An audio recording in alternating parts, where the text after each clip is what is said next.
Eu tinha um sonho, que depois virou pesadelo, que era o seguinte: meu sonho era ser piloto de avião comercial. Na minha turma de pilotos, só para vocês terem uma noção, eu tirei o brevet com 17 anos de idade. Poucas pessoas na minha época tiraram o brevet com 17 anos de idade. Meus pais souberam que ia ser piloto, eu tinha 16. Gostoso da aviação, a gente vivia aquela maluquice toda, e tinha fatos gozados que aconteceram comigo. Eu tinha eu solei com o avião com 7 horas de voo. E quando você sola, você começa a ficar meio abusado, né? Então, eu descobria, quando eu voava com o instrutor, eu não podia fazer nada, mas sem o instrutor era tranquilo fazer aquilo. Lá na região onde eu voava é Praia Grande e tem muitos rios. Então a gente via aquele monte de pescadores lá, naqueles barquinhos, aquelas canoinhas pequenas, eles com a linha na água, e lá embaixo a gente sabia que era um silêncio incrível, né? Então você via, contornava eles sem eles saber e vinha por trás deles.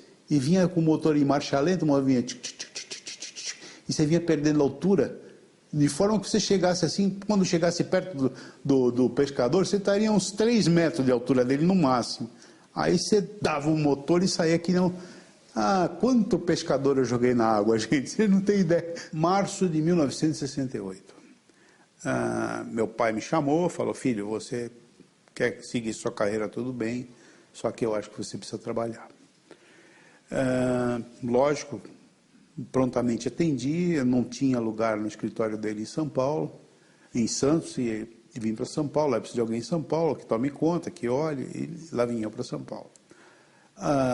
Aluguei um apartamento junto com um amigo ali próximo da Praça Trianon, e não tinha garagem. Eu já, um garoto de classe média, né, já tinha meu carrinho, e eu guardava meu carro na garagem do Conjunto Nacional, que é um estacionamento amplo, tem até hoje lá, tem uma rampa grande que você desce pela Padre João Manuel. E daí foi. Comecei a trabalhar. Eu estava trabalhando em São Paulo há 18 dias, né, porque o 19º foi o dia 19 de março, que eu guardei meu carro no Conjunto Nacional, tipo 1h da manhã, guardei o carro lá no fundo, e subi pela rampa. Acontece que na Padre João Manuel e no Conjunto Nacional, em 1968, existia o consulado americano dentro do Conjunto Nacional. E o consulado americano tinha uma seção, chamava-se United States Information Service. Era um serviço de informações sobre os Estados Unidos. Era uma biblioteca grande que ficava para a rua. Eu subi a rampa e quando se acabava a rampa tinha uma coluna, e nesta coluna, em seguida, já começava a vitrine de vidro da biblioteca do consulado, e como era 1h da manhã, estava fechada a porta de aço, que era toda tipo de grade. Quando eu virei, olhei, eu vi que estava saindo uma fumacinha entre a porta de correr e a vitrine de vidro. E olhei, tive assim a questão de quantos metros, de quantos centímetros, 70, 60 centímetros, para olhar o que era. Era um cano, umas 4 polegadas mais ou menos, com papelão em cima, de papel craft, e fechado com fita isolante. E era um cano mais ou menos dessa altura. E de dentro saiu um furinho, saiu uma fumaça. Aquilo me pareceu na hora que fosse um transformador desses luminosos que ficam como lá tinha isso. Eu, como conhecia o guarda, eu falei: bem, vai pegar fogo nisso aí, esse negócio está dando curto-circuito. E virei as costas. Se eu disser para vocês que eu escutei a bomba, eu não escutei nada. Eu virei as costas e só me lembro de ter acordado no chão, todo arrebentado.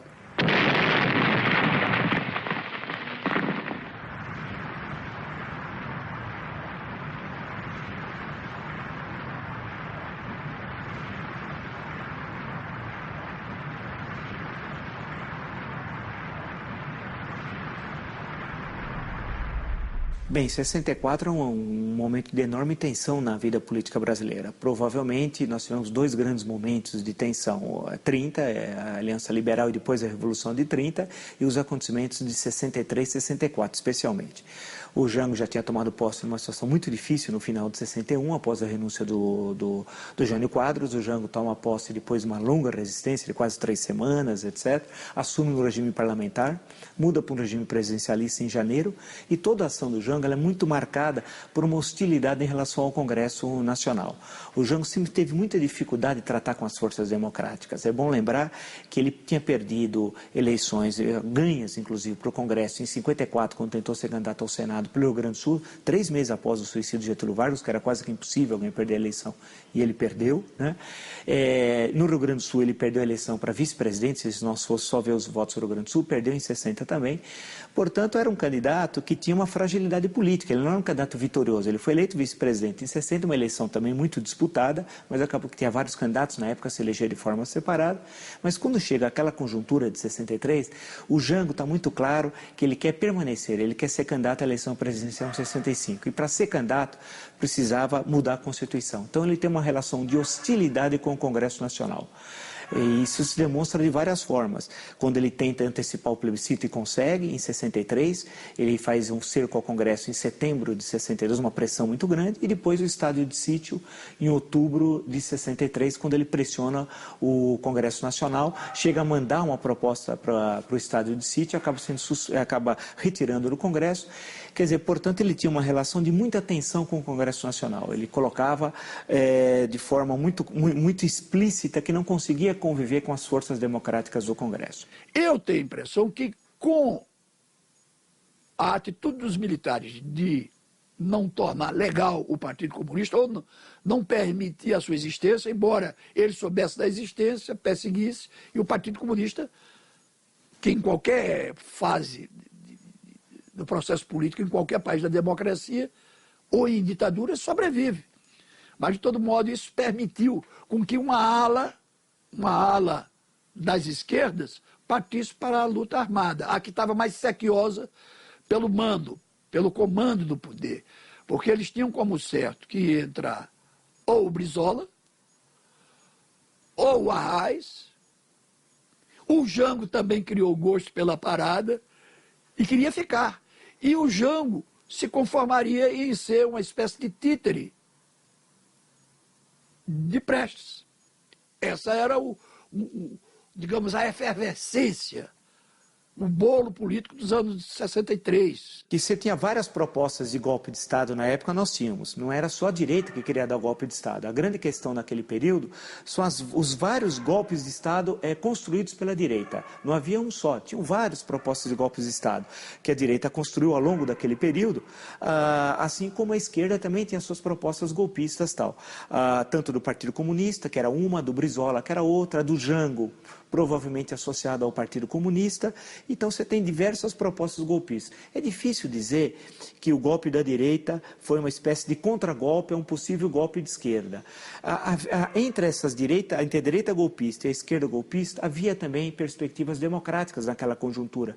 Eu acho que esses foram os grandes derrotados. O golpe da direita não foi contra a esquerda, assim como o golpe da esquerda não seria contra a direita. Os golpes da direita e da esquerda eram contra os setores democráticos que defendiam uma saída, que era uma saída complicada, nós vimos uma crise política, e uma saída no campo democrático, no campo político, que poderia ter levado o Brasil, em 64, a um patamar de desenvolvimento político e econômico que deixaria o Brasil em uma posição muito distinta do que acabou ocorrendo. Os grupos de esquerda que entraram em conflito com a ditadura militar, principalmente que optaram pela luta armada ou por assaltos a banco, ou a guerrilha no Araguaia, eram grupos ligados a organizações geralmente da tradição stalinista, não é?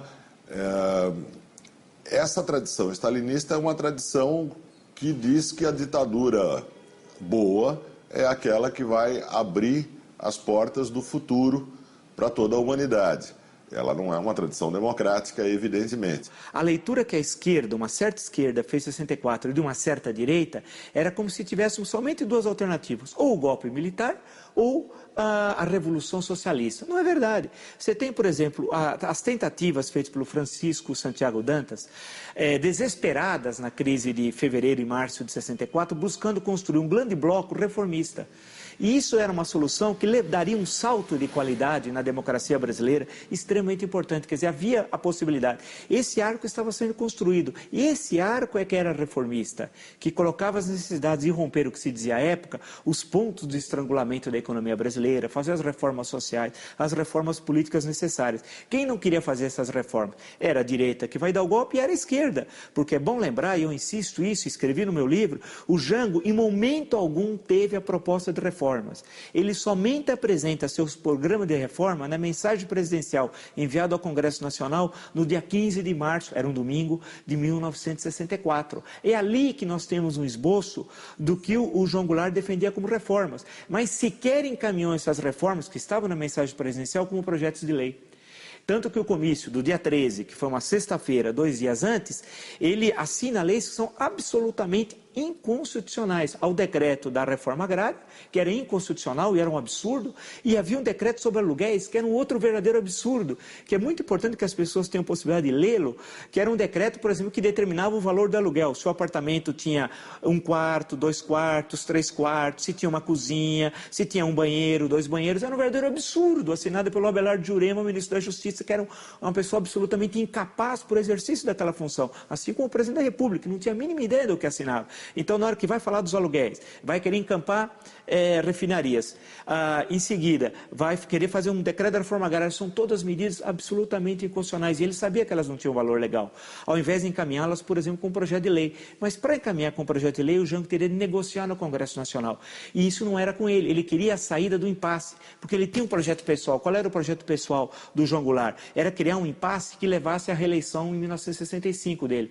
Qual era o projeto pessoal do Brizola? O Brizola não podia ser candidato a presidente. Por que não podia? A Constituição proibia. Cunhado não podia ser candidato. E aí tem o slogan, era cunhado não é parente, Brizola para presidente. Era o slogan da época tal. Então o Brizola joga no impasse que a saída do impasse era alterar a Constituição de forma autoritária e para resolver o problema pessoal dele. Agora, você tem, portanto, esses adversários do lado do centro-esquerda. Você tem os adversários da direita, que sempre foram inimigas da democracia, desde a chegada do Pedro Álvares Cabral. Nunca conseguiram conviver com a democracia no Brasil. Agora, você tem um centro que tem relações com a direita e relações com a esquerda, que naquele momento estava construindo uma proposta que daria esse salto adiante.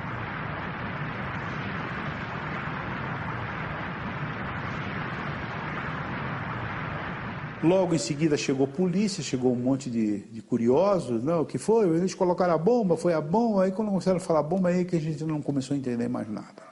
Aí chegou a polícia, tomou todas as informações minhas, do companheiro que estava do lado também, nos colocaram numa ambulância, e fomos para a ambulância, e eu muito preocupado com o meu primo, porque eu fui no chão da ambulância, numa maca no chão da ambulância, e ele foi em cima, e eu olhava para a perna dele,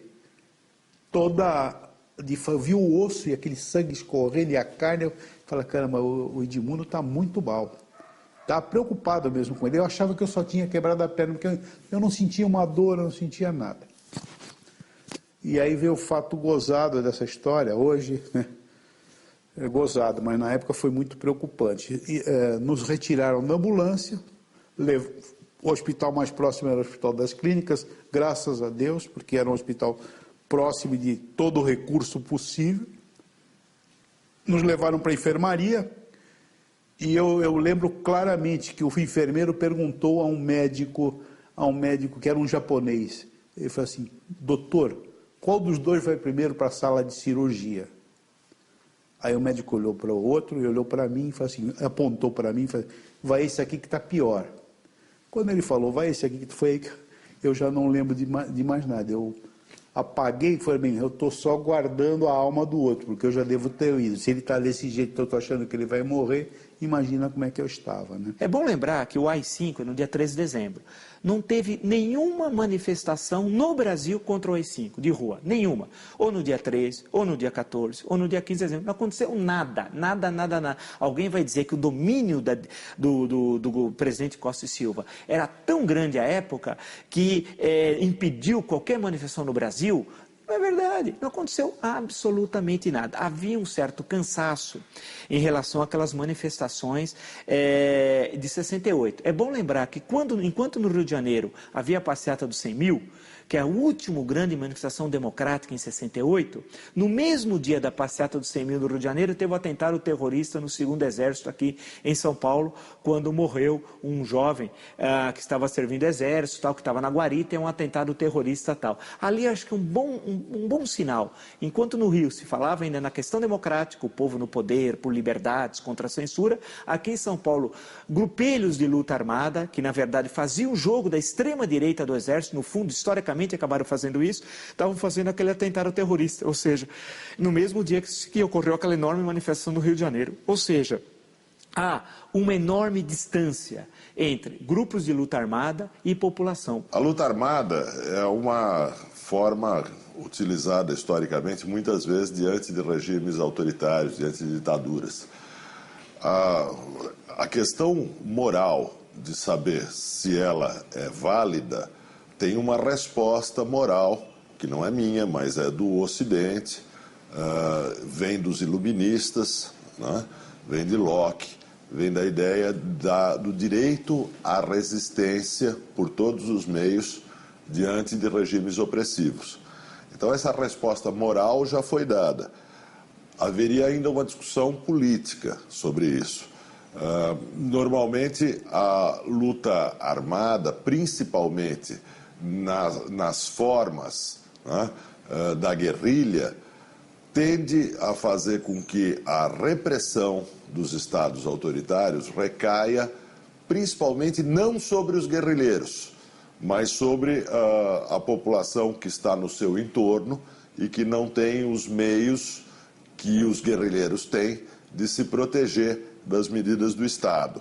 Então, do ponto de vista político, as vítimas principais, na maioria dos casos de ação guerrilheira, não são os guerrilheiros, são a população. Isso é uma construção política historiográfica de que o golpe militar é que impossibilitou qualquer espaço para a democracia, portanto, a partir dali surgiu guerrilha. Por que não? O movimento guerrilheiro.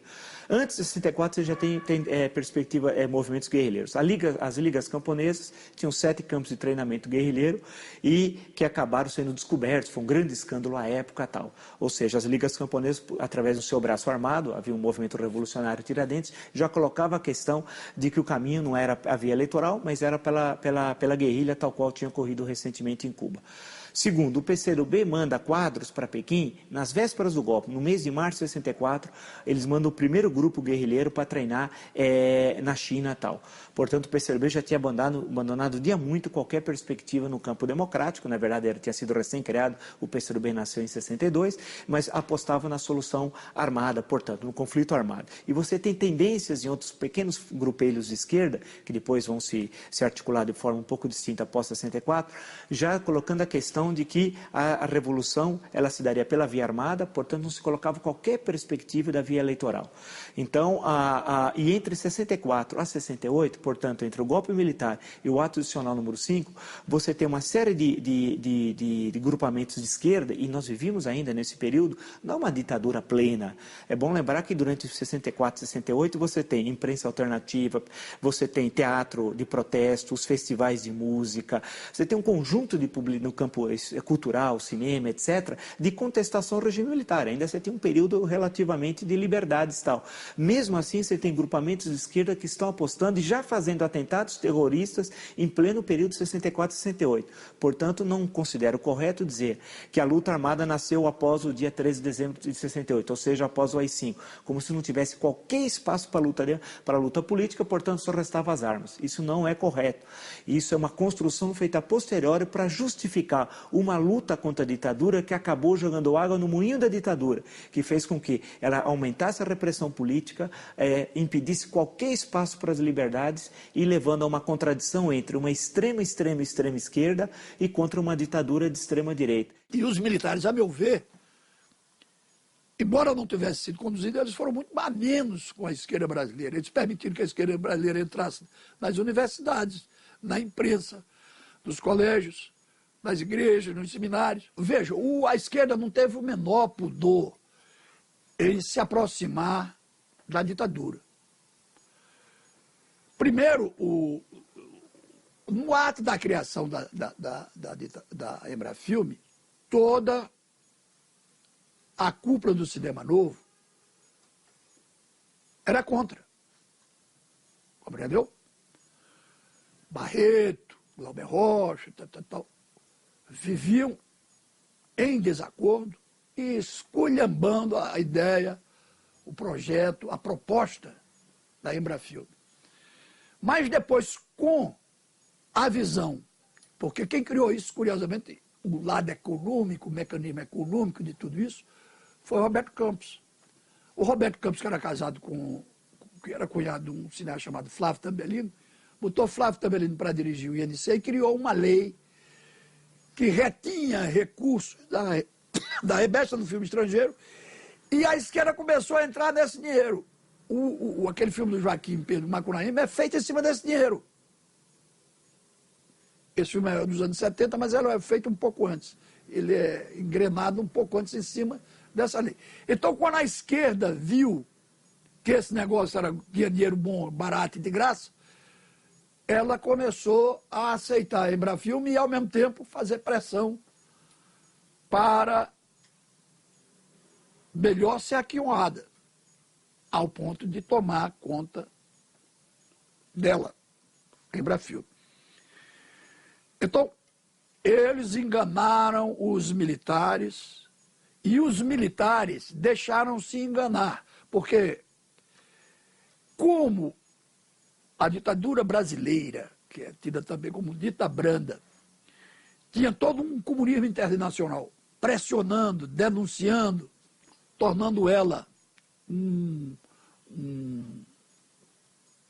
alvo de suas acusações, como a esquerda sabe fazer, porque a esquerda é um movimento internacional. A esquerda, você pensa que o cara está fazendo aqui uma coisa, não, ele está ligado a um processo geral, atuando na Grécia, atuando na ONU, atuando na Venezuela, atuando na França, atuando nos órgãos mais, nas universidades. Então, o que é que ocorre? Este pessoal da Revolução, o general Golbery, criou uma estratégia que ele chamava da panela de pressão.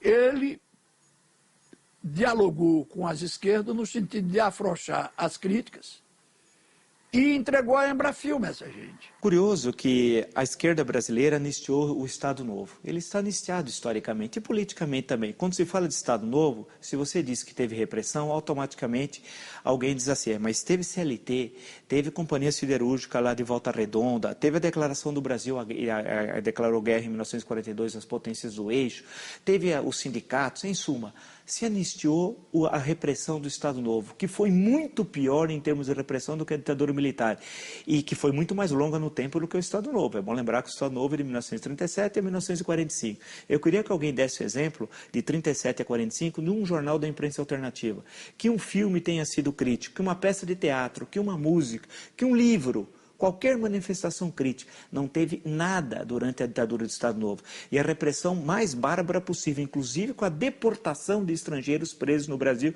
alguns que acabaram morrendo em campo de concentração. É bom lembrar, isso não significa, evidentemente, dourar a ditadura militar, nada disso. Mas na ditadura militar nós tivemos imprensa alternativa, vale lembrar, são muitos casos, Opinião, Movimento, Pasquim. Tivemos música, os músicos, muitos voltaram e ficaram no Brasil e tinham circuitos alternativos, como o chamado circuito universitário. O papel da Embrafilme, a expansão do ensino público universitário, né, a criação das universidades federais. Então, o caso eu evidentemente não estou defendendo, longe disso, o regime militar, mas é necessária uma análise histórica ponderada, inclusive com comparando com o Estado Novo. Foram 8 dias tentando recuperar a perna, mas a circulação dilacerou toda. Então eu fui obrigado via meus pais preocupados e não me contavam o que era, o que está acontecendo? Até que eu chamei o médico e falei, seus pais não querem deixar amputar a perna, mas se você ficar um dia mais com a perna, você vai gangrenar isso aí tudo. E vai estar correndo risco de vida já. Aí chamei, uma coisa que me ajudou muito na época, que eu conhecia um cantor famoso, que todo mundo conhece, que é o Roberto Carlos, que eu ia nos shows dele, lá dentro, no camarim, via, sei lá, se o Roberto Carlos pode ter, por que eu não posso ter uma perna mecânica? E aí eu autorizei a cortar, e foi o que salvou minha vida, mas mesmo assim eu fiquei 90 dias no hospital.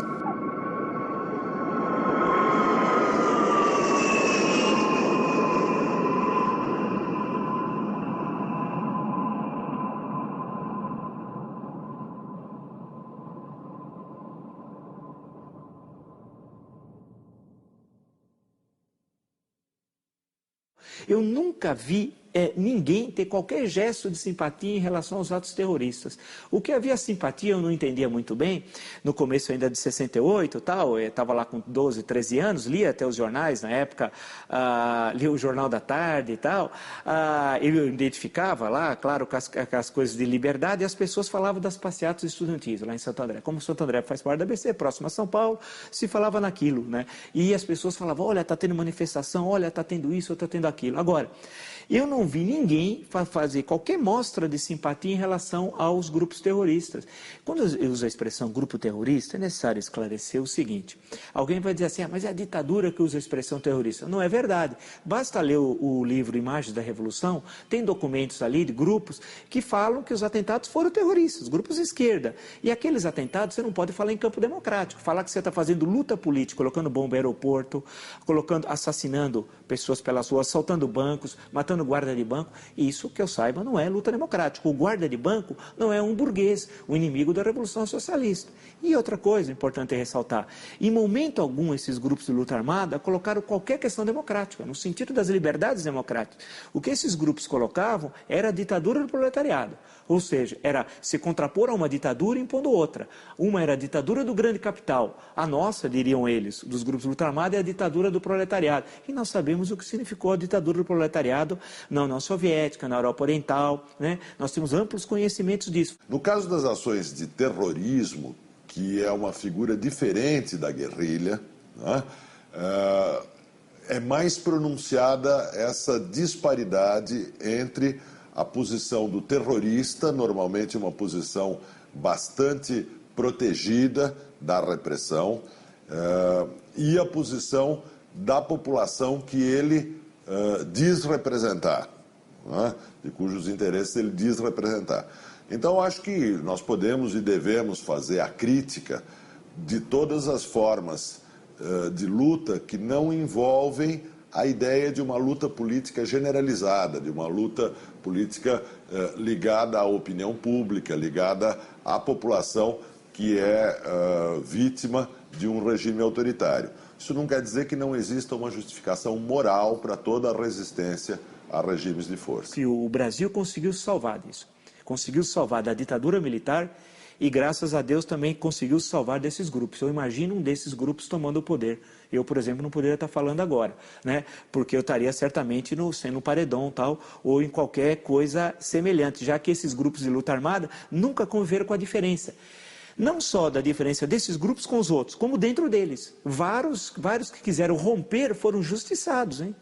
É bom lembrar que teve justiçamento de membros da LN, né, de outros grupamentos que acabaram sendo mortos. Portanto, isso não significa, ao dizer que esses grupos tinham essa situação, que a gente deve apoiar a tortura.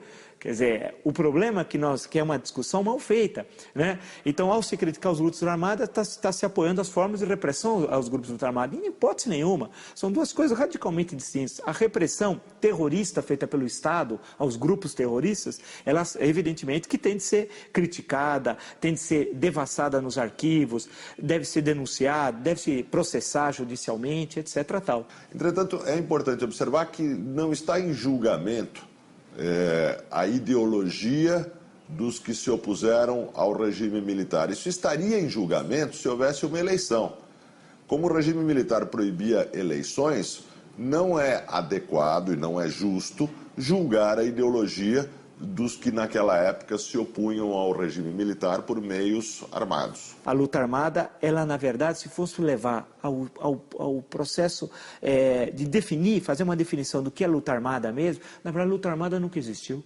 Porque se você pensar que luta armada é um confronto entre grupos guerrilheiros, uma espécie de exército do povo contra a ditadura, isso não ocorreu. A luta armada não passou de de sequestros, assassinatos, assaltos a banco, e no final dela, o desespero era tão grande, o isolamento popular era tão grande, que começa a se assaltar, inclusive, postos para roubar ficha telefônica. Quer dizer, para mostrar a dissociação entre os guerrilheiros que lutavam aparentemente pelo povo, para construir uma ordem supostamente democrática, apesar que a palavra democracia nunca era citada no sentido que nós desejávamos à época, mas esses grupos eles estavam extremamente distanciados e acabaram fortalecendo pela sua ação política a ditadura militar. A bomba explodiu no consulado e ali foram feitas 2 vítimas. O primeiro e mais importante, os Estados Unidos da América, porque era uma entidade diplomática, então era os Estados Unidos que estava sendo atingido. Depois eu, como cidadão brasileiro, que também não tinha nada a ver com aquele ato insano que foi praticado. Eu acho que não é possível nós afirmarmos que o golpe se deu por causa dos Estados Unidos. Quer dizer, sem os Estados Unidos não teria golpe militar. Não é verdade. Havia várias organizações de direita que queriam dar o golpe e não era de hoje. Né? Desde 61, após a saída democrática da crise de 61, ou seja, tem grupos no Exército e fora dele, alguns que tinham recém saído do Exército, que apostavam que a solução era um golpe. Não havia outro caminho e tal. E isso independente da embaixada americana tal. Basta ver, por exemplo, as ações do Lincoln Gordon, o embaixador americano, no mês de março, que você não vê nenhuma um artifício, quer dizer, como se os militares brasileiros ou a direita brasileira tivesse agido como se fosse fantoche dos interesses norte-americanos. Isso é uma construção feita e insistida até para justificar por parte da esquerda, olha, nós perdemos. E por que nós perdemos? Porque não era possível ganhar da direita brasileira e dos Estados Unidos, etc. Tal. A ideia de que a luta entre os resistentes ao regime militar e o próprio regime foi uma luta entre o bem e o mal é uma narrativa deslocada. Não porque nós devamos agora inverter os termos dessa equação e imaginar que a ditadura era o bem e os que resistiam com armas na mão eram o mal, ou imaginar que os dois lados se equivaliam. A narrativa é deslocada porque ela não tem sentido político. Ela não tem sentido político porque não há sentido em comparar a ideologia do regime que tem a força e que prende os opositores com a ideologia dos opositores que não podem disputar eleições. Essa comparação não faz sentido. Essa comparação tira de foco a única coisa que interessa. O que interessa? Existiu um Estado autoritário que retirou de todos os cidadãos, não só dos que se levantarem armas contra eles, o direito à expressão. Isso não tem desculpa histórica e a ideologia eventual de parte dos opositores ou da parte mais saliente dos opositores não pode servir como uma desculpa a posteriori do Estado autoritário que dominou o país.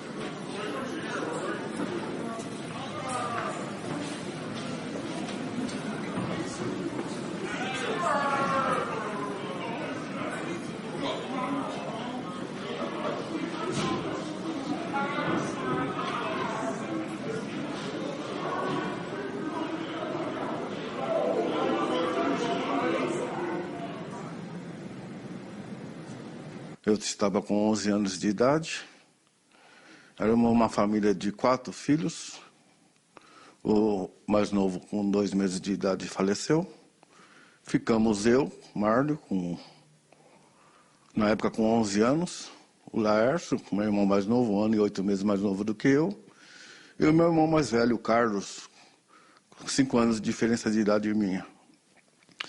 E num belo domingo, sei que era um domingo, porque no dia anterior houve uma feira perto de casa, que sempre é de sábado. Estávamos eu, meu irmão Laércio, meu pai e minha mãe em casa. E entraram 2 pessoas, 2 homens em casa, se apresentando para o meu pai, e começaram a revirar tudo na minha casa. Começaram a mexer nas coisas, mexer nas gavetas, começaram a verificar as camas, debaixo da cama, em cima do forro. E eu não sabia o que era. Aí um deles ficou fora, eu estava na janela, perguntei para ele se eles eram policiais. Ele falou para mim, sou, por quê? Não, porque vocês estão revirando tudo, eu acho que são.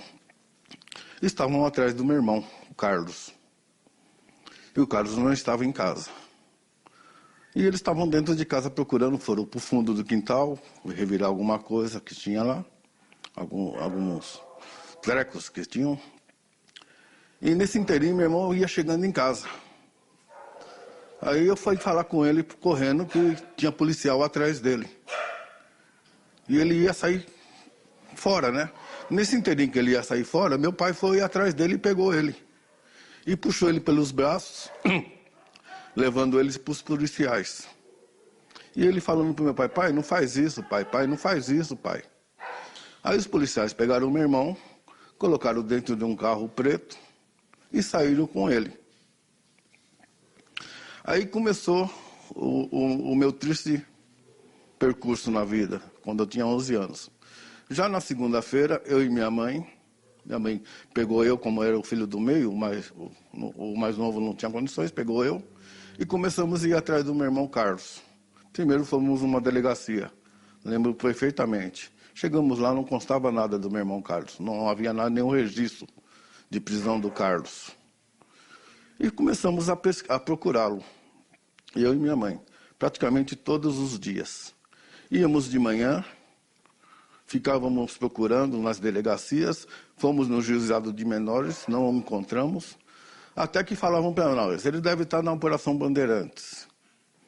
Um belo dia, eu lembro que nós fomos para a Avenida Paulista, porque depois eu sei que era Paulista, porque depois eu fui trabalhar de office boy, comecei a conhecer a região, e lembro que fomos num quartel do Exército, chamavam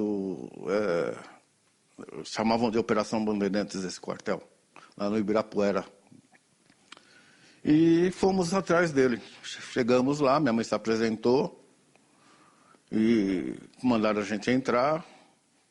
Ficamos mais ou menos umas 2, 3 horas lá, deram um chá de cadeira na gente, para dizer depois que ele não estava. Quando a gente estava saindo de lá, como que eu poderia dizer? Os guardas que ficam no portão, escutei um deles falar, põe bandido numa fila, depois fica correndo atrás, procurando. Bandido tem que morrer. Isso me afetou muito, me machucou muito, porque eu fiquei triste com essa situação, de ouvir aquilo. Mas tudo bem, a gente ficava o dia todo atrás do meu irmão, só tínhamos dinheiro para a condução do ônibus, não comíamos. A minha escola, eu entrava 2, 3 horas da tarde, perdia a escola, porque a gente chegava 4, 5 horas da tarde em casa. Um belo dia também fomos no DOPS, falaram, ele pode estar no DOPS. Chegamos no DOPS, fomos mal atendidos, faziam um pouco caso da gente, não ligavam para minha mãe, não ligavam para mim. Senta aí, vamos, a gente vai ver se ele está aqui, não. E nesse inteirinho, 2, 3, 4 horas esperando. Aí chegavam para a gente, ele aqui não está. E novamente as ofensas. É revolucionário, é subversivo, né?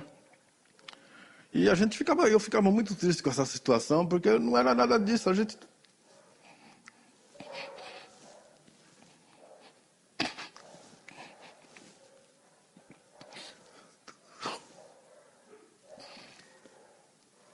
Não era bandido. Ai. Eu estava atrás do meu irmão com a minha mãe. Eu praticamente nem sabia de nada, nem conhecia, não entendia nada. Simplesmente fazia companhia para ela, mas ficava chateado, ficava muito pé da vida com aquela situação. De ouvir aquelas blasfêmias contra a minha mãe. Parecíamos que nós éramos criminosos, éramos bandidos. No dia que meu irmão foi preso, ele andava muito com um rapaz chamado Jean Carlos. Eu acredito que era o melhor amigo dele que eu conhecia antes. Esse Jean Carlos foi ele em casa, logo após o meu irmão ser preso. E foram lá para o fundo de casa conversando com meu pai, né? Eu, muito na minha inocência, cheguei para esse rapaz e falei para ele: ô João, você ainda não foi preso? Para que eu falei isso? Meu pai se virou, me deu um tapa na cara, no pé de ouvido, que eu rodopiei e caí dentro de uma valeta que eu estava cavando, para plantar uma muda de uva. Isso também me marcou muito. Eu pensei, pô, mas por que eu tomei esse tapa? Aí aconteceu tudo isso. Ficamos atrás do meu irmão, procurando, não achávamos. A coisa foi amenizando, fomos esperando ver o que acontecia. Aí, num belo sábado, eu sei que era sábado, porque novamente, aliás, ele ficou umas 4, 5 semanas desaparecido. Porque as 2 primeiras semanas eu e minha mãe ficamos atrás dele. Depois relaxamos porque não tinha mais onde procurar. Aí umas 5 semanas depois ele apareceu num sábado. Era sábado porque tinha feira na rua do lado. E eu estava saindo para ir para a escola, que eu estudava à tarde, né? Vespertino. O meu irmão aparece dentro de casa, na porta do quintal em casa, da entrada. Todo sujo, descalço, cheio de hematomas, barbudo, cabeludo. E eu falei, pô, você voltou, cara? Contente, alegre, né? Meu pai também.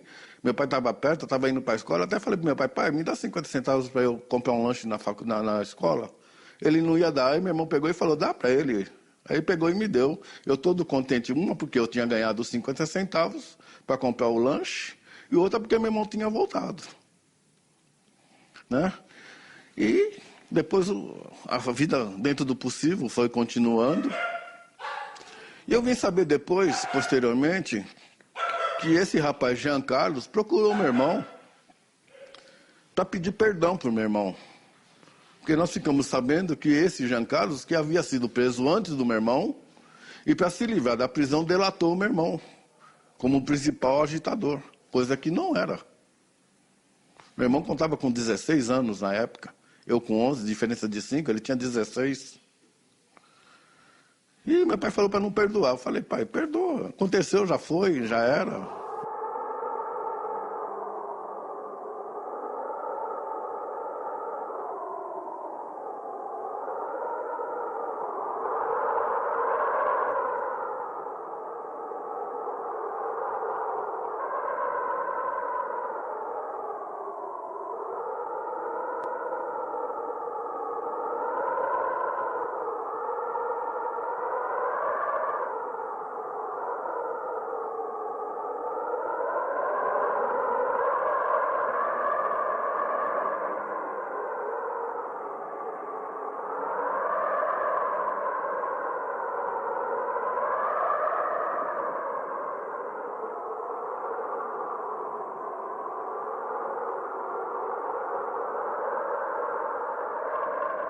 E assim eu vivi praticamente até 92, quando a primeira vez que me veio a revolta, que um dos componentes que colocou a bomba, que é um artista plástico famoso, brasileiro famoso, chama-se Sérgio Pereira Ferro, numa exposição que ele fez dos quadros dele aqui em São Paulo, ele reconheceu, fez uma matéria inteira, de página inteira na Folha, onde ele reconhecia que ele, pela primeira vez publicamente, que teria sido ele o autor do atentado. Aí houve uma movimentação, procurei advogados, né, e os advogados, então nós entramos com uma ação contra ele para apreender os quadros e pedir indenização. A coisa demorou, nós tivemos foi em 92, aí não deu tempo de fazer o processo. Esperamos, no ano seguinte ele veio de novo, porque ele mora na França, esse senhor. Em 93 ele veio novamente, aí nós já estávamos com a ação quase pronta, foi quase que imediato. Fomos lá e penhoramos todas as obras dele numa galeria que tinha ali na Avenida Estados Unidos. E começou o processo que foi até 95, e por uma série de razões, no fim o juiz, o tribunal achou que estava prescrito o prazo para entrar com ação, e não deu nada. Essa foi a primeira movimentação que eu tive contrária a querer lutar. Então, o início da minha luta por justiça, que já dura, você precisa até fazer conta, mas quase 20 anos, começou aí. Em 95, eu, vendo uma medida que já era o então presidente Fernando Henrique, resolveu fazer alguma lei, uma medida, não é exatamente uma medida provisória, para começar a beneficiar aqueles que foram perseguidos pela ditadura ou que sofreram e tudo mais. E dali começou, então, a vir o meu espírito. Bem, se eles que assumiram o risco de fazer as coisas têm o direito, eu acho que eu, como vítima, como cidadão, e não são muitos, eu conheço 2 casos só de inocentes que foram atingidos. Um fui eu, e o outro não está mais aqui, que morreu, que foi aquele menino, o Mário Cosel, que era um sentinela de um quartel, era um soldado que tinha sido alistado para cumprir um dever de cidadão e morreu, tanto é que depois também deram uma pensão alimentícia para os pais deles, como deram para mim. E aí é uma questão difícil, mas tem de ser enfrentada, é quando você tem pessoas envolvidas em atentados terroristas que levaram à morte de pessoas. Quer dizer, se você leva um torturador do doicode ao banco dos réus, e é justo levá-lo, cabe perguntar o que fazer com alguém que fez um atentado e assassinou um jovem oficial, um jovem soldado, um vigia de banco. Como resolver essa questão? Se o Estado reconhecer o direito de um, ele tem que reconhecer igualmente o direito de outro. Veja, uma coisa é a lei da anistia, outra coisa é a reparação. Né? Eu lutei muito pela anistia, com o senador Teotônio Vilela, essa coisa toda e tudo mais. Outra coisa foi a reparação. Por quê? Porque realmente muita gente sofreu. Foi injustiçada, foi perseguida, foi torturada, perdeu o emprego. Então, eu acho que a lei é justa. Pessoas que sofreram problemas em razão de uma mesma circunstância têm que ser reparadas igualmente. Eu não posso dizer no caso a caso. Às vezes a gente vê reclamações de que talvez a pessoa não merecesse tanto, pode haver alguma discricionalidade na atribuição de recursos, etc, etc. Então, eu não posso julgar caso a caso. Em tese, eu acho que a reparação se justifica. Olha, veja o seguinte, primeiro nós temos um número hoje de perseguidos pela ditadura militar, que se fosse esse número real, a ditadura não teria durado 2 décadas. Segundo, aqueles que foram atingidos pelos atos 64 foram muitos soldados, marinheiros, tanto das 3 armas, da Marinha, da Aeronáutica, do Exército, e que tiveram sua vida destruída, e foram cerca de 2.000 e pouco naquele momento, esses acabaram não tendo qualquer reparação, né? Ou quando receberam com muito atraso, ou receberam valores ínfimos, desprezíveis e tal. Então, observe o seguinte, enquanto isso, aqueles que estavam no meio intelectual, jornalistas, tal, esses conseguiram indenizações fabulosas, algumas retroativas, que levavam a milhões e milhões e milhões e milhões. Ou seja, parece que, usando o conceito marxista, a luta de classes esteve presente também no momento da reparação. O andar de baixo, os oprimidos, receberam indenizações miseráveis, quando receberam. E o andar de cima, os dominadores, acabaram recebendo indenizações fabulosas. Então, acho que isso acabou maculando a ideia original da reparação. Se a ideia da reparação, ela tinha sua razão de ser, de pessoas que tiveram problemas de ordem pessoal, política, familiar, gravíssimos por causa da repressão, o que é uma ideia justa, a forma como foi feita essa reparação por esses, geralmente intelectuais, pessoas vinculadas aí a funções do aparelho de Estado, ou jornalistas, ou escritores, acabou maculando a ideia. A ideia que era boa, que era justa, que era correta, acabou virando uma espécie de boquinha, após uma expressão popular. Todo mundo querendo um naco, aproveitando para explorar o tesouro público tal. Dentro da velha tradição brasileira das elites, todo mundo quer ter seu espaço para saquear o Estado. Aqui a coisa pública virou sempre coisa privada. E por incrível que pareça, acabou afetando até uma coisa absolutamente justa, como é a questão da reparação. A lei de anistia foi um elemento crucial da transição transada que aconteceu no Brasil entre a ditadura militar e a democracia. Essa transição transada foi negociada entre o Estado, os militares e os antigos, e uma parte, né, os representantes de antigos perseguidos políticos pela ditadura. E essa negociação propiciou uma venda imoral, o que os anistiados, né, ou pelo menos grande parte dos anistiados, estão fazendo é vender um direito que não é deles, um direito da nação, de conhecer as atrocidades cometidas pela ditadura, de conhecer os arquivos da ditadura militar.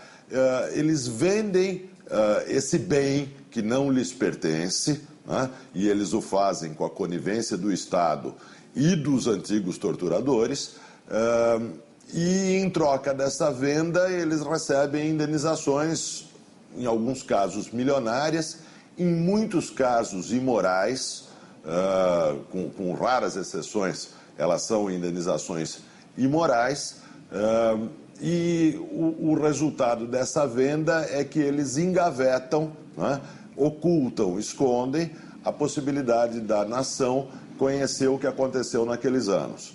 Isso é uma transação política, com um significado desastroso do ponto de vista da história e da memória da nação, e com um significado pecuniário muito agradável para aqueles que vendem o que não lhes pertence. A questão me parece central nessa discussão brasileira sobre reparação, e que nunca é o centro do debate, são a questão dos arquivos, da abertura dos arquivos. É estranho que nós até hoje não tenhamos aberto os arquivos do regime militar. Veja o caso norte-americano. Em 1974 foram abertos os arquivos de 10 anos atrás da presidência Lyndon Johnson, inclusive que revelou muita coisa sobre o Brasil. O Jornal do Brasil, inclusive, em 75, fez uma série de reportagens do Marcos Sá Correia retratando a relação entre o governo norte-americano de 64 e os acontecimentos aqui do Brasil. Isso em 10 anos. Bem, nós estamos há mais de 40 anos dos acontecimentos de 64 e nós não abrimos os nossos arquivos. Isso me parece uma coisa fundamental para os historiadores, para a reflexão sobre o Brasil, para as pessoas que foram atingidas pelo regime militar, etc, etc, etc. Agora, quem é contra? Por que não abre? Eu acho que essa me parece a questão central. Me parece que o Exército, já tudo que sobre o lado do Exército, da repressão, já se sabe. Não há nada de novo, né, que é para ser escondido e tal. Me parece que hoje é mais o governo que não quer. E a pergunta que fica para mim é por que o governo não quer que sejam abertos os arquivos. Inclusive, nós não sabemos, é importante ressaltar, que arquivos existem no governo. Porque ora se diz que tem, ora que foi queimado, ora que viraram arquivos pessoais, ora que esses documentos nunca existiram. Então, nós sequer sabemos que arquivos existem. Então, o primeiro passo é saber quais são os arquivos. Segundo, divulgá-los, né? Eu acho que essa me parece uma questão central. É também uma reparação, aí uma reparação no campo histórico. Ele falou que ele foi torturado, né? Durante as 4, 5 semanas que ele ficou detido, ele falou que sofreu choques, foi posto em pau de arara, tomou porrada. E realmente, quando ele voltou, ele estava cheio de marcas de fios, de queimados. Queimaram ele com pontas de cigarro.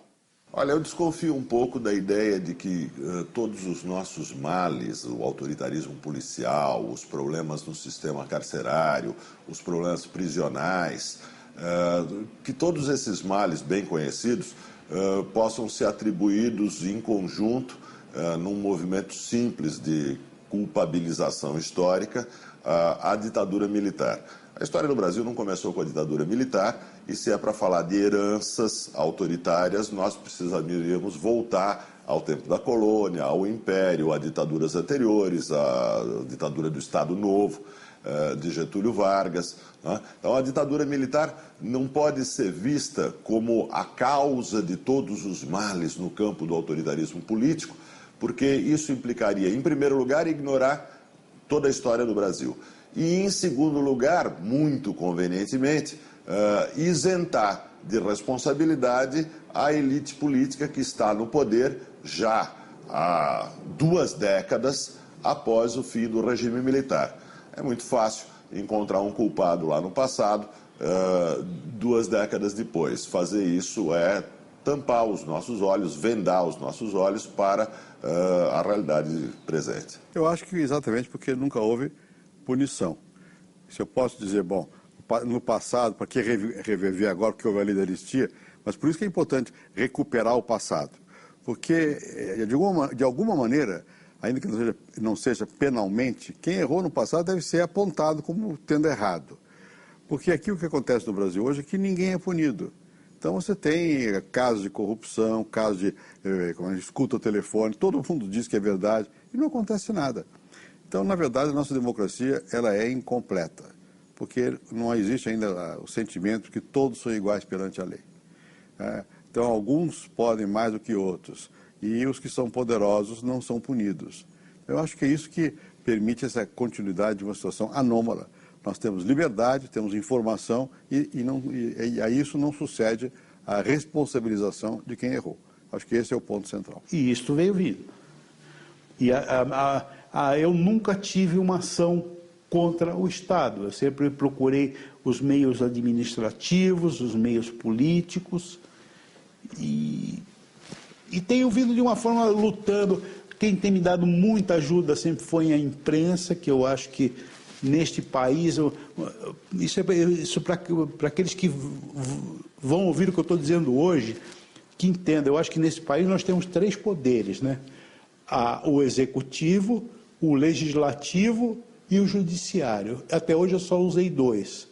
Mas, na verdade, eu não usei 2, eu usei 4. O quarto poder, para mim, é a imprensa, porque a imprensa tem a força de mostrar a verdade. E em países onde há a democracia, onde o cidadão pode se manifestar, onde você tem uma multiplicidade de jornais, não há melhor história para se ver o passado, para conhecer o passado, que os jornais da época. Você tem, nos regimes totalitários, geralmente você só tem um jornal que é o do partido. Nos regimes democráticos, que nem o nosso, pelo menos atualmente que se dizem democráticos, todos os jornais podem se manifestar. Por isso estou fazendo esse relato, que é uma coisa histórica. E quem duvidar, não vai ler livro de um da direita, não vai ler livro de um da esquerda, não. Vá procurar os jornais da época, porque ali você vai ver a verdade, porque toda história tem sempre 3 lados. A de um lado, a do outro e a história verdadeira. E só a sua mente é que pode saber qual é a história verdadeira. O autoritarismo é uma espécie de fantasma que ronda a democracia brasileira, cotidianamente, né? Basta lembrar que o atual governo tentou, por exemplo, criar limitações à questão do jornalismo, à questão da liberdade de imprensa, diversas vezes, tal. E não foi o primeiro governo a fazer isso, tal.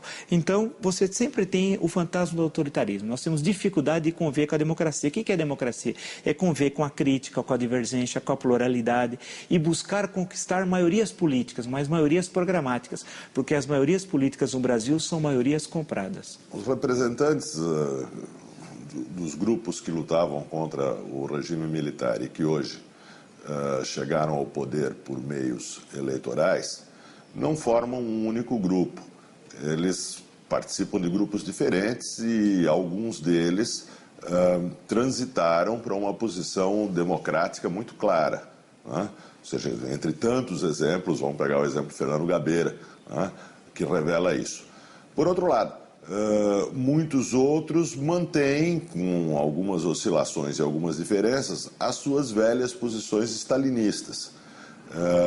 Vários deles são admiradores abertos e entusiastas das ditaduras socialistas que restaram, como a ditadura de Fidel Castro e dos Castro em Cuba. Eu acho que a questão de liberdade deve ser sempre cuidada. Nunca se pode dizer não tem o risco, sempre tem o risco, né? Tem casos famosos, a Alemanha era um país democrático, a República de Weimar e deu o nazismo. Então você tem que estar sempre atento para evitar que haja um retrocesso. Eu acho que o Brasil melhorou muito nesse sentido das instituições. Mas o que nós falamos a respeito de escutas telefônicas mostra que nós não estamos isentos de uma eventual recaída de um tipo de autoritarismo, né? Que seja de um lado ou do outro, dá no mesmo, é autoritarismo. Eu acho que nós temos um problema no Brasil. A elite política brasileira tem enorme dificuldade de conviver com a democracia, né? Sempre há uma relação, por exemplo, de hostilidade em relação ao Congresso Nacional. E quando se tenta estabelecer uma relação com o Congresso Nacional, não é uma relação política, é uma relação de compra. Ou seja, se compra o Congresso nas votações, nas leis, nas MPs, etc. Isso é péssimo para a democracia. Então nós precisamos ainda construir uma elite democrática que passa necessariamente por partidos sólidos, pela evitar essas emendas constantes à Constituição, que a todo momento nós temos uma Constituição que completa 20 anos e já tem 100 emendas. dias, o que em 20 anos significa que teve em média, a cada 5 anos uma emenda. Isso é um verdadeiro absurdo. Então nós precisamos ter uma estabilidade política, uma estabilidade no campo constitucional, construir uma estabilidade no campo partidário, que é uma coisa muito difícil um partido no Brasil, ter durabilidade, ter programa partidário, ser identificado por suas ideias. E eu acho que isso passa pela questão central da elite política. Nós temos elite ainda política muito frágil no sentido ideológico e que não se difere muito. Por isso que você tem partidos que sustentam vários governos. Para a esquerda brasileira, a liberdade individual nunca foi acima de todos os outros. Sempre houve a ideia do coletivo, né? Que sufoca, dá a impressão que tudo que é individual é reacionário, tudo que é coletivo é progressista. Isso é um equívoco. Eu acho que você tem que cobrar uma individualidade socialmente responsável. Mas é individualidade. Você não respeitar a individualidade, você não vai construir nenhum coletivo realmente positivo. Você abre espaço para um coletivo mais ditatorial, mais autoritário, mais tirânico. Mas o modelo é esse, que na cabeça da boa parte da intelectualidade de esquerda brasileira, a ideia de que você não pode... Sempre o coletivo é superior ao indivíduo, e sem dar o devido valor a que cada um é uma pessoa e tem que ser respeitado nos seus direitos. O que não quer dizer que essa pessoa possa extrapolar seus direitos, mas os seus direitos devem ser respeitados. Eu acho que todo esse tempo, que não me entendam mal, eu não tenho lado ideológico nenhum, mas eu acho que é preciso saber a história dos dois lados sempre, para que cada um, conhecendo a história de um lado e conhecendo a história do lado de outro, possa se definir ou por ideologia ou por justiça qual era o lado certo. Agora, de uns tempos para cá, a gente só ouve falar da história do pessoal de um lado, não se ouve falar do outro. E quando se faz alguma coisa, se abafa. Já se menospreza, já vem gente gritando, já vem gente falando, e a gente não consegue passar o que é real. Eu mesmo vivi esse processo e não entendi. Quando eu voltei, saí do governo Collor e voltei da Argentina, a classe cinematográfica queria me matar. Entendeu? Eles queriam... Qualquer palavrão que você imagine era pouco. E eu fui eliminado mesmo, eliminado do processo. Tá entendendo? Então eu fui ser pequenas coisas, eu não voltei a escrever em jornais, etc. Isso foi uma conquista gradativa. Bom, isso estou falando de 93. Tem mais de 20 anos esse negócio, né? Então, a coisa é muito delicada, é muito tênue, é muito... Se você trastejar um pouco, você some, você te levam. Você desaparece. Tem muitas pessoas que se suicidaram, outros viraram alcoólatras, outros ficaram conscientes da sua marginalidade, etc, etc. A esquerda europeia passou a limpo tudo isso, né? Hoje ela é uma esquerda realmente, efetivamente democrática. E a nossa gostaria de ser, pensa que é, mas ainda não conseguiu resolver certas dificuldades. E por causa da luta contra o imperialismo, a Guerra Fria, essa questão toda que pesou muito na nossa formação. Então, para cada um de nós é difícil fazer uma revolução, digamos, copernicana e dizer, olha, isso é o passado, agora é diferente, não há razão para você não defender a liberdade no momento de hoje em que você não tem um risco de opressão, não tem um risco de maior sufocar o menor. Eu acho que realmente precisa haver, a nossa esquerda precisa, nesse aspecto, avançar mais. Eu falo, você não conheceu o que eu vivi. Só quem viveu aquela época, só quem sentiu na pele é que sabe. Depois de tudo isso, alguém em algum dia do governo pediu desculpa para você? mas nenhuma, não apareceu ninguém para falar nada. Oxe, até hoje. O único que foi pedir perdão pro meu irmão foi o rapaz que delatou ele. Só depois de muitos anos é que veio a se descobrir que eles disseram que o atentado não era... O atentado teve um efeito contrário, porque era só para fazer uma propaganda política, né? Para mostrar que existia alguém contra os Estados Unidos. Esse anti-americanismo vem dessa época também, que efetivamente os americanos se tripudiaram. Você vai perguntar a um iraquiano o que ele acha hoje, a um iraniano dos Estados Unidos, vai ter uma reação muito forte também. Né? Então, aqui no Brasil temos ainda, digamos, reminiscência de uma época em que o Brasil não tinha condições de dizer não aos Estados Unidos. Agora tem condições de dizer não. Né? E eu não acho que haja um anti-americanismo grande no Brasil. Há em certos setores, que são justamente esses da minha geração e gerações mais próximas da minha, que guardam essa lembrança de uma outra época. Né? Aí aconteceu o seguinte, o sonho passou a ser um pesadelo. Um pesadelo que hoje completa, hoje não, mês passado completou 40 anos. Não pude mais ser piloto, tive que refazer a minha vida toda, tive que mudar tudo, né? Fui estudar, acabei estudando para administrador de empresas, tive uma indústria eletrônica e vim vivendo dessa forma. Fechei a indústria eletrônica na época do governo Collor, porque houve o país deu uma parada e teve que se fazer uma repensada em tudo. E hoje eu sou corretor de imóveis, porque é uma profissão que, pelo menos para poder me manter vivo, eu ainda continuo um cidadão de classe média, um pouco menos abastado do que era na época, mas continuo lutando. E a minha luta principal não é o fato financeiro especificamente, é o fato de justiça, é o fato que, né, como eu já disse anteriormente, pessoas em mesmas circunstâncias, né, têm que ser reparadas igualmente. Não há como um ser diferente, o direito tem que ser igual para ambos. Recentemente nós soubemos que um dos que participaram do atentado, que foi quem levou a bomba para ser estourada, ele recebeu uma indenização 3 vezes maior do que eu recebo. Porque, sei lá por quê, porque eles acharam o que ele fazia na época. Então, não pode a vítima, no caso eu, ter menos direitos do que tem o cidadão que causou o dano, o autor do dano. Na verdade, foi ele, foi um dos autores. O caso de Orlando Lovecchio é apenas a ponta de um vasto iceberg. Né?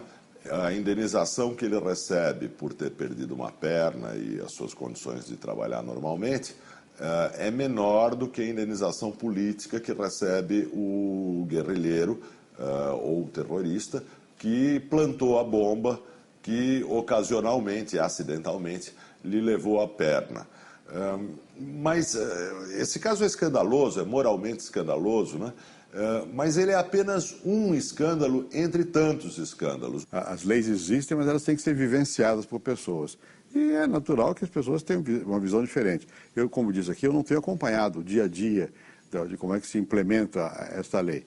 Mas me dá a impressão que houve uma amplitude muito grande, né, de concessões, enfim, os critérios ficaram mais frouxos, né, em função possivelmente, uma simpatia ideológica. Né, e é possível que, por consequência, que haja, às vezes eu vejo casos nos jornais de pessoas que recebem reparações altíssimas, né, e que não creio que justificasse, porque o que eles fizeram, o que eles sofreram, não foi tanto assim, né? Enfim, sofrimento é sempre uma coisa que ele não deve discutir muito, porque cada um sabe de que maneira sente, né? Então, eu não estou querendo também ser restritivo, mas tenho ouvido ecos de que há uma certa, digamos, indulgência em casos que não necessariamente mereceriam ter uma reparação. Enquanto que outros casos, em que eventualmente era mais legítimo que houvesse reparação, se demora mais para processar, e os depoimentos muitas vezes dependem um pouco das percepções sectárias. Isso é da vida. Existem jornalistas e intelectuais que conseguiram amealhar um belo tesouro em indenizações a partir de argumentações extremamente frágeis. Né? E, na verdade, as indenizações são tanto maiores quanto mais bem posto na sociedade era o antigo perseguido. Né? Porque os antigos perseguidos mais bem postos são pessoas que têm voz e, portanto, eles teriam a possibilidade de ajudar a expor os crimes da ditadura. eles são pagos, as indenizações são o pagamento que eles recebem pelo seu silêncio depois dos fatos. Afeta, cara, magoa, chateia, sabe? Não houve nenhum pedido de desculpa, não houve nada, ninguém fez nada, passou por isso mesmo, ficou por isso mesmo e pronto. Quer dizer, psicologicamente abala. Eu só tinha 11 anos de idade só. Eu fico triste porque eu gostaria que esse país tivesse avançado muito. São 40 anos e eu vejo que o país não avançou. Continua esses pensamentos atrasados, antigos e que não levam esse país para diante. Enquanto todos estão indo para diante, nós ainda estamos aí com essas histórias de coisas de regimes e de coisas que já morreram.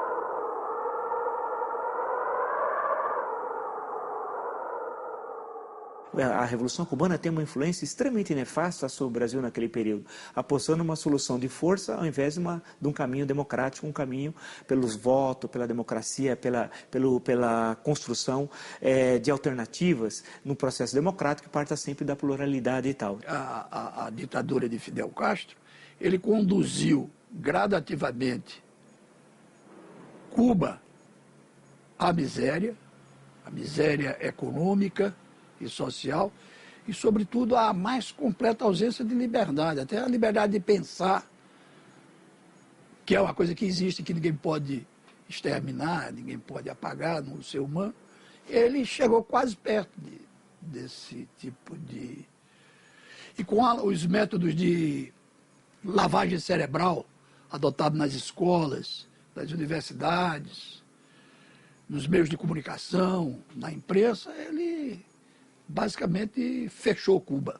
E existe, evidentemente, na América Latina um conjunto de partidos, lideranças, grupos intelectuais de esquerda plenamente democráticos. O que sim é singular na América Latina, e aí Cuba tem um papel importante, né? O mito de Cuba tem um papel importante, é a persistência dessa parte do mundo, de uma significativa parte da esquerda que ainda não aprendeu que Stalin era Stalin. Na verdade, aí tem vários elementos. Primeiro, é que essa intelectualidade brasileira viveu a Guerra Fria. E na Guerra Fria parecia que um lado era bom, outro lado era mau, né? Era uma coisa assim muito dicotômica. E, por outro lado, Cuba teve um símbolo, que era o símbolo de resistência ao poderoso, que é os Estados Unidos. Então, sempre isso abriu um espaço de simpatia para o pequeno que conseguiu manter-se apesar da pressão do grande. Então isso criou um ambiente de simpatia com relação a Cuba, mesmo aos abusos praticados em Cuba. Eu não concordo, eu acho que não há nada que justifique, 30 anos depois da Revolução de Cuba, você ainda manter certas práticas que são opressivas. E eu não concordo.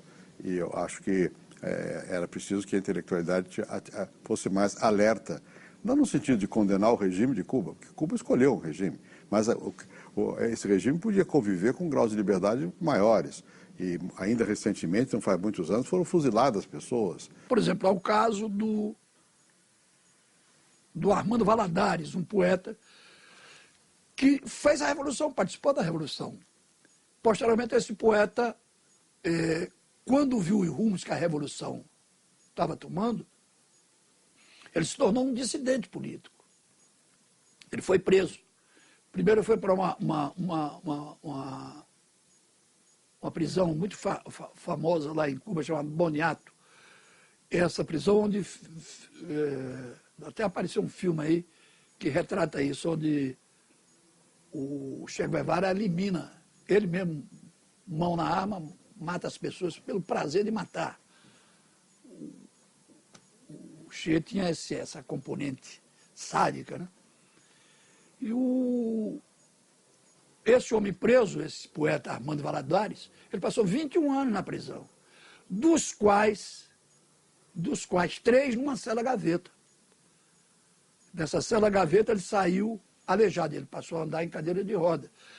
O que era a cela gaveta? A cela gaveta era um espaço muito reduzido, onde você entrava horizontalmente lá e ficava lá. Você tirava ali para uma outra, mas fazia as necessidades ali e tal. E como você ficava basicamente imobilizado naquele negocinho, compartimento mínimo, quando ele saiu por força porque ele escreveu com sangue, com letras de sangue, ele arranjou lá um negócio que perfurou, ele escreveu um poema. E esse poema foi distribuído no mundo todo. E o governo Mitterrand, que era de esquerda, ele entrou por pressão da Anistia Internacional, ele foi considerado um prisioneiro de consciência. E aí libertaram, depois de 21 anos, esse camarada, esse Armando Valadares, por causa desse poema que ele escreveu e foi contrabandando com letras de sangue. E o Fidel entrou pela uma troca, porque o Fidel não dá nada de graça a ninguém, certamente a França deu uns dinheiro a ele e tal. Fidel é um sicário, um bandido. Hoje, a última vez que eu vi falar, tinha 114 presos políticos. Recentemente, uns 2 anos atrás, houve caso de 75 jornalistas que foram considerados agentes do CIA e foram presos. Alguns ainda estão lá. Ele enganou o Papa, o Fidel Castro. Ele soltou uma série de camaradas, pressionado pelo Papa. O Papa esteve em Cuba, ele recebeu tal. Não sei nem se ele ofereceu um charuto. De todo modo, quando o Papa voltou, ele voltou ao mesmo processo e prendeu de novo alguns que eles tinham, para efeito de encenação, liberto. Compreendeu? É um homem terrível e diabólico, o Fidel Castro. Ele é um homem... El Caballo é o nome dele. O caso que eu não citei aqui, vou citar, que é o caso do também outro poeta, Herbert Padilha. O Fidel Castro, como esse camarada fez um poema denunciando a ausência de liberdade em Cuba, e esse cara, até o Fidel inicialmente gostava dele, ele chegou a ser do aparato da cultura cubana, né? A estrutura da cultura cubana, um daqueles departamentos. Esse Herbert Padilha, quando ele viu aquele poema que passaram para ele ficaram a escrever um livro sobre isso, esse Padilha. O Fidel, então, mandou prendê-lo e mandou, como sempre ele faz, que ele fizesse uma confissão de culpa. E, naturalmente, uma autocrítica, para ele poder ser... E o cara, na medida em que a pressão fosse... Porque a consciência é um processo também ativo, vivo. Você se torna consciente na medida em que você começa a ser cercado pela realidade e ela cobra de você. Porque a tendência do ser humano é relaxar o negócio, é viver. Você quer viver, você não quer ser herói, ele quer viver. Então, esse Herbert Padilha, na medida em que o aparato de repressão de Fidel começou a humilhá-lo, ofendê-lo, prendê-lo, jogar numa cela onde ele diariamente tirava excrementos, pás de merda, botava você dentro do tacho de merda, etc. Esse camarada ficou morto fisicamente, mas ele criou um nível de grandeza moral, de resistência moral absoluta. E o Fidel ficou tão agoniado que ele foi também em Pilar del Rio, mandou chamar o camarada, disse, assina isso aqui. Aí o cara disse, não assino. Essa confissão de culpa. Ele deu um soco. O Fidel é um homem de 2 metros de altura. Então, aquilo seito era uma caveira. Deu um soco tão terrível na boca do estômago do sujeito, o próprio Castro torturando, que o sujeito assinou. Ok? Mais tarde, o Ted Kennedy, sabendo disso, esse Ted Kennedy, que é um comunista também americano, então, fez um negócio, arranjou um dinheiro para Fidel. Fidel é um sicário, volto a dizer. Aí o Fidel devolveu esse Padilha, que foi lecionar numa universidade de Austin, nos Estados Unidos. Ele morreu há uns 10 ou 15 anos atrás e, inclusive, deixou isso tudo registrado. Isso que eu estou te dizendo é uma coisa que ele registrou, está em livro e documentado, tá entendendo? Não é uma coisa que chutar. Tudo isso é uma história. Eu estou dizendo isso, eu trouxe, mas é a generalidade. Fidel, há um livro aí, o Livro Negro do Comunismo, que registra que ele, entre prisões, mortes, fuzilamentos, cerca de 50 mil pessoas. A Revolução de 64 disse que é responsável pela morte de 300 pessoas. Os guerrilheiros, a luta armada no Brasil, eles mataram esse pessoal da luta armada do Brasil, Marighella, eles mataram cerca de 180 pessoas.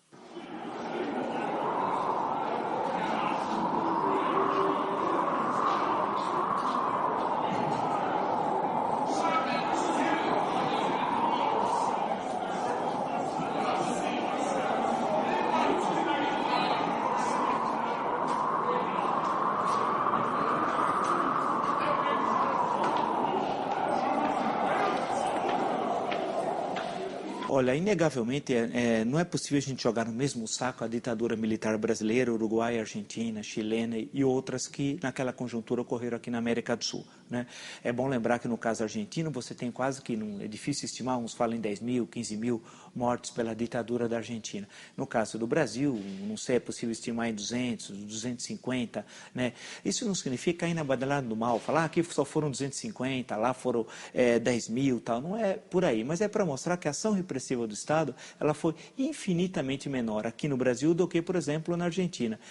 Estranhamente, enquanto que no caso da Argentina houve a abertura dos arquivos, né, com as indenizações, com todo um processo do Estado enfrentando a questão da ditadura, né, e da sua história, e de forma muito corajosa, no caso brasileiro isso não ocorreu, tendo uma repressão infinitamente menor do que ocorreu na Argentina, ou do que ocorreu no Chile, ou no que ocorreu no Uruguai. Eu acho que por isso que é uma tarefa central para nós hoje, a abertura dos arquivos. Tem de ter reparação? Sim, no sentido material, financeiro, para aqueles que efetivamente foram atingidos por atos da ditadura, sim. Agora, temos de ter uma reparação no campo histórico, a abertura desses arquivos. Eu acho que hoje o grande adversário da abertura dos arquivos não está do lado das Forças Armadas, não. É o governo federal que não quer abrir. Infelizmente, em 2005 ele faleceu. Não tem mais o que falar, né? O interessado já está falecido. Eu não tenho como obter nenhum reconhecimento. Então, eu acredito que vai ficar por isso na minha memória do tempo, história. Na memória da minha família e minha. Para acabar com a injustiça que eu venho vivendo, no dia 15 de dezembro de 2004, eu fiz uma carta ao presidente da República. Isso fazem já 3 anos e alguma coisa. E me permitam, eu vou ler a carta agora. Honorável presidente Luiz Inácio Lula da Silva, em julho passado, Vossa Excelência promulgou a personalíssima Lei 10.923, que concedeu-me pensão alimentícia vitalícia por ter sido atingido em atentado à bomba de cunho político. Acontece que, embora cidadão comum, e que somente o tempo veio provar ter sido apenas vítima do período da chamada Revolução de 1964, por aquele crime, sofri perseguição e constrangimentos fortíssimos dos órgãos de segurança do Estado por suspeitarem, durante vários anos, ter sido o autor do ato terrorista. Os fatos e os jornais da época comprovam isto. Em vista disso, requeri junto à Comissão de Anistia do Ministério da Justiça declaração da condição de anistiado político, circunstância esta bem mais equilibrada com a realidade do que a concedida, hoje. Porém, o pedido foi negado.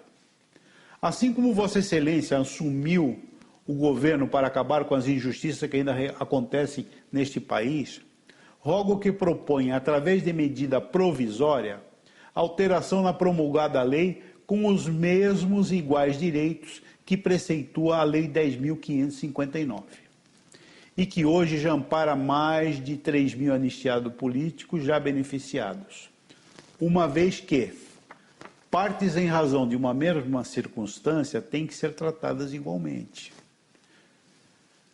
Sendo que a edição desta nova disposição por este meio torna-se necessário para agilizar o novo ordenamento e para que não se prolonguem os debates no Congresso Nacional sobre a questão, uma vez que a reparação já tarda e deve ser feita com a maior celeridade possível.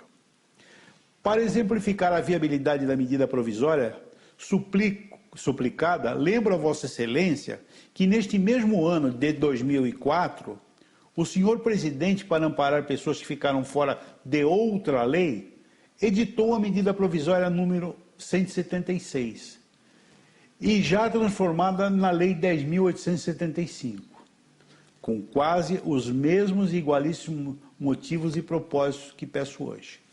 Senhor presidente, são 36 anos, uma vida, em busca de justiça, e só almejo obter reparação indenizatória digna, igual às outras tantas já concedidas. Orlando Lovecchio Filho, Santos, 15 de dezembro de 2004.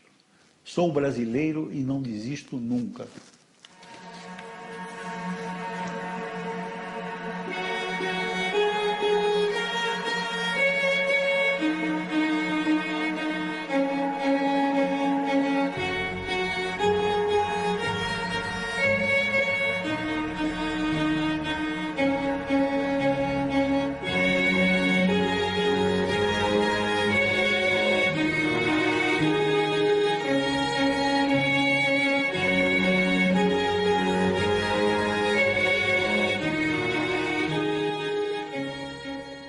aquele tal negócio, pegaram a gente, jogaram no vento e deixaram espalhar a coisa. Sabe, você caiu de paraquedas e entrou de paraquedas, não sabia onde que era o pouso.